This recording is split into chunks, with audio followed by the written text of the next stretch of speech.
दोस्तों, बिहार की राजनीति में उपचुनाव से पहले ही एक बड़ी खबर सामने आ रही है। नीतीश कुमार ने 28 अक्टूबर को पटना में अपने विधायकों की मीटिंग बुलाकर एनडीए में खलबली सी मचा दी है। पटना में बुलाए गए इस विधायकों की मीटिंग की वजह से सूबे की राजनीति पूरी तरीके से गर्माती हुई दिखाई दे रही है और नीतीश कुमार के पलटी मारने की खबरों से बाजार एक बार फिर से गर्म हो चुका है। जिस तरीके से मीसा भारती ने कहा था कि अगर चाचा एक बार फिर से पलटी मारते हैं तो फिर इसकी गारंटी कौन लेगा। क्या नीतीश कुमार एक बार फिर से पलटी मारने जा रहे हैं? तो क्या नीतीश कुमार इसी मीटिंग में पलटी मारने का फैसला लेने वाले हैं? क्या महाराष्ट्र चुनाव के नतीजों के बाद ही एनडीए में बड़ी फूट पड़ने वाली है और नीतीश कुमार एक बार फिर राजनीतिक खेमा बदलने वाले हैं? क्योंकि नीतीश कुमार ने जो ये मीटिंग बुलाई है और इस मीटिंग का एजेंडा क्या है, ये अभी तक किसी को भी नहीं बताया जा रहा है और इसी वजह से ये अटकलें लगाई भी जा रही हैं कि महाराष्ट्र में चुनाव के बाद ही नीतीश कुमार कुछ खेला कर सकते हैं। 2 राज्यों के चुनाव के साथ बिहार में 4 सीटों पर उपचुनाव होना है और नीतीश कुमार की पार्टी जेडीयू इसमें 1 सीट पर चुनाव लड़ रही है। झारखंड में 81 विधानसभा सीटों पर एनडीए में जेडीयू को सिर्फ 2 सीटें भारतीय जनता पार्टी की ओर से दी गई हैं। नीतीश कुमार ने झारखंड चुनाव में कम से कम 11 विधानसभा सीटों पर उम्मीदवार उतारने की बात की थी, जिसे बीजेपी आलाकमान ने पूरी तरीके से रिजेक्ट कर दिया। फिर नीतीश कुमार झारखंड में सिर्फ 2 सीटों पर चुनाव लड़ने को तैयार हो गए। जनता दल यूनाइटेड की तरफ से अचानक बुलाए गए इस विधायकों की मीटिंग ने एक बार फिर से बिहार के राजनीतिक गलियारों में हलचल तेज कर दी है।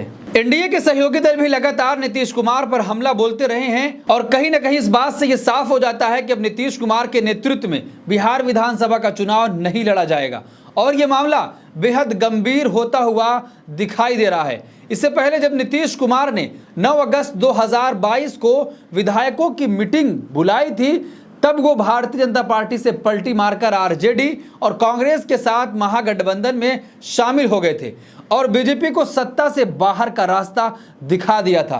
तो क्या अब फिर से नीतीश कुमार ने जो अब एक बार फिर से अपने विधायकों को पटना बुलाया है और जब उस मीटिंग का एजेंडा भी विधायकों को नहीं बताया जा रहा है, तो क्या ऐसे समय में ये कहा जा रहा है कि क्या नीतीश कुमार भारतीय जनता पार्टी और एनडीए के साथ खेला करने की कोशिश में लग गए हैं? क्योंकि भारतीय जनता पार्टी जिस तरह से सांप्रदायिक राजनीति बिहार में कर रही है और भाजपा के नेता गिरिराज सिंह हिंदू सम्मान यात्रा मुस्लिम बाहुल क्षेत्रों से निकाल रहे हैं और खुलेआम इस यात्रा में भड़काऊ भाषण भी दिए जा रहे हैं, जो कि नीतीश कुमार को बिल्कुल भी नहीं पसंद, क्योंकि जेडीयू पहले दिन से ही इस यात्रा का खुलकर विरोध भी कर रही है। उसके प्रवक्ता ने साफ तौर पर कहा कि यात्रा जेडीयू और बिहार की नहीं है, ये गिरिराज सिंह की मनमानी है।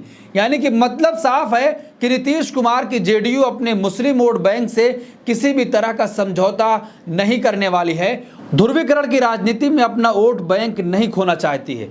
तेजस्वी यादव ने झारखंड में एक रैली को संबोधित करते हुए कहा था कि भाजपा ने सीएम नीतीश कुमार को हाईजैक कर लिया है।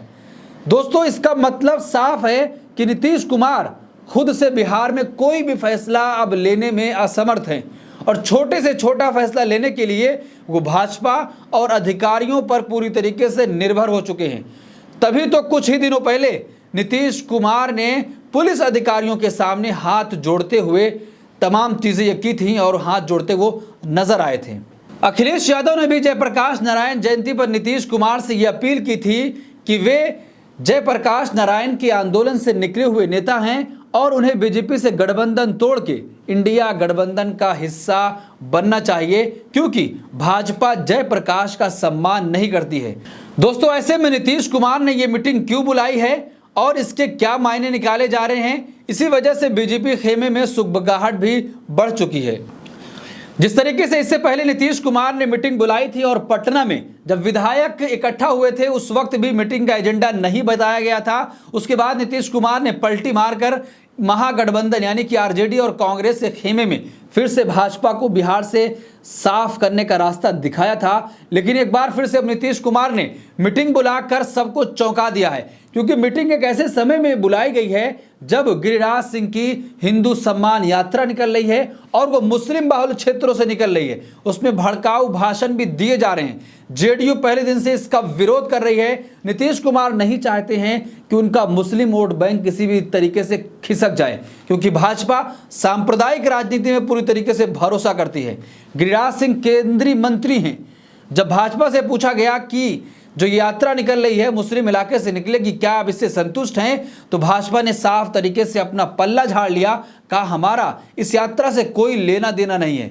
भाजपा और जेडीयू के प्रवक्ताओं ने साफ तौर पर कहा कि ये भाजपा और जेडीयू की यात्रा नहीं है, बल्कि गिरिराज सिंह की ये अपनी निजी यात्रा है। इसीलिए जो कुछ भी इसमें नारे लगाए जा रहे हैं उसका पार्टी से कोई लेना देना नहीं है। लेकिन ऐसे समय में नीतीश कुमार ने अपने विधायकों और सांसदों की बैठक बुलाकर भारतीय जनता पार्टी को मुश्किल में डाल दिया है। और जब महाराष्ट्र और झारखंड 2 राज्यों में चुनाव हो रहे हैं, नीतीश कुमार बैठक करने जा रहे हैं। क्या बैठक जिस तरीके से हो रही है, नीतीश कुमार प्रधानमंत्री नरेंद्र मोदी को पूरी तरीके से चोट पहुंचाने जा रहे हैं, उनके साथ खेला करने जा रहे हैं, क्योंकि अखिलेश यादव ने साफ तौर पर कह दिया था कि नीतीश कुमार को इंडिया अलायंस के साथ आ जाना चाहिए। इस पूरे मामले पर आप क्या सोचते हैं कि जिस तरीके से फिर से बैठक बुलाई गई है, बैठक का एजेंडा भी नहीं बताया गया है, क्या नीतीश कुमार फिर से एक बार खेला करने की प्लानिंग कर रहे हैं? और तेजस्वी यादव ने साफ तौर पर कहा था कि सीएम को हाईजैक भाजपा वालों ने कर लिया है। वो कुछ भी अपने तरीके से फैसला नहीं कर पा रहे हैं। उनके फैसले में